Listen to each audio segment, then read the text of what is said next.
unshakable. He's immovable. He is steadfast in his word, in who he is, and his nature.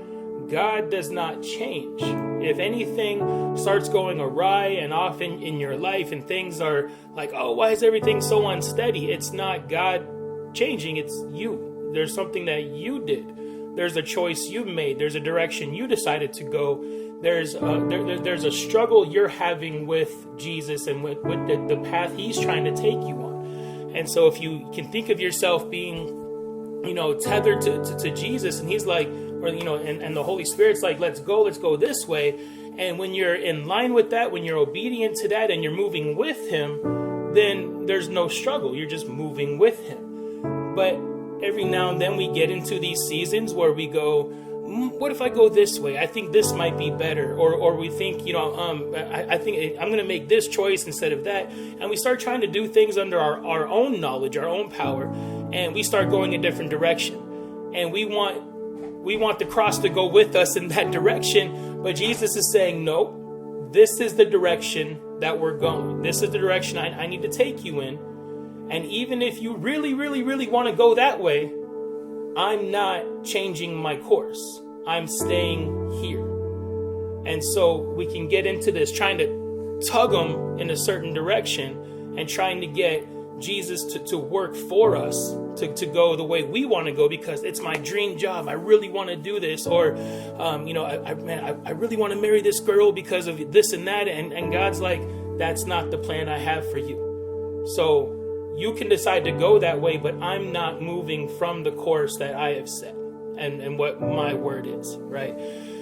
And we get into a tug of war match. And one of the things that really stood out to me in that is that when we walk with Jesus, when we walk with the Holy Spirit, there's no tension on that rope, right? So if you can picture like a 10-foot rope, when we're with him, the fact that there's a rope there isn't even noticeable because there's so much slack, right? It's just easy moving.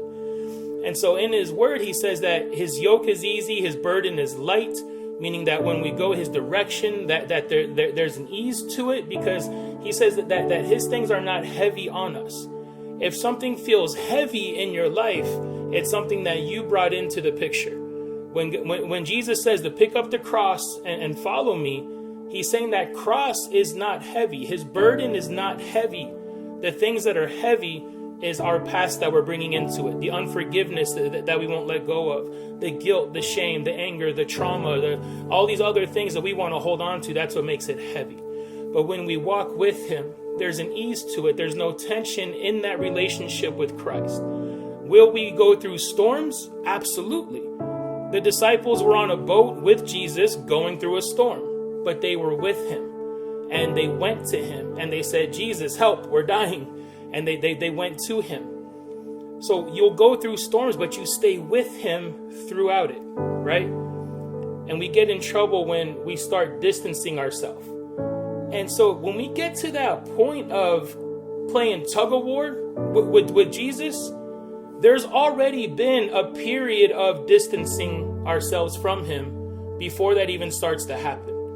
So once again, if you can picture that 10-foot rope, we're next to him, we're with him, and then we start thinking, I don't know if I want to go this way.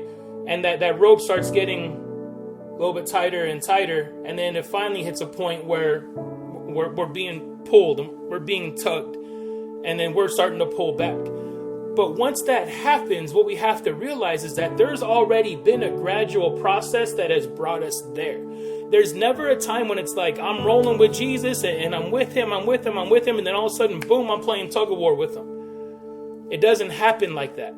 There's a gradual process. There's been a process, a period of time where maybe you're not getting into that secret place as much. You're not in prayer as much. You're not putting him in front of you in your life. Maybe, Pastor a few weeks ago talked about sometimes we could take that cross, miniaturize it into our hand and stick it in our pocket and just try to pull it out when we need it. But if we don't need it, we just keep it in our pocket and we don't even think about it. And so it's things like that will start gradually distancing us from that plan that God has for us until we finally get to this point where it's a struggle and we're like, why is there this tension? in this? Well, because you've distanced yourself. God's saying, I'm not going to move. This is my word. This is my plan. I'm doing this. Come with me. But I'm not going to go your direction. Just because you really, really, really want it. It's not the plan. So we need to be able to submit ourselves to him.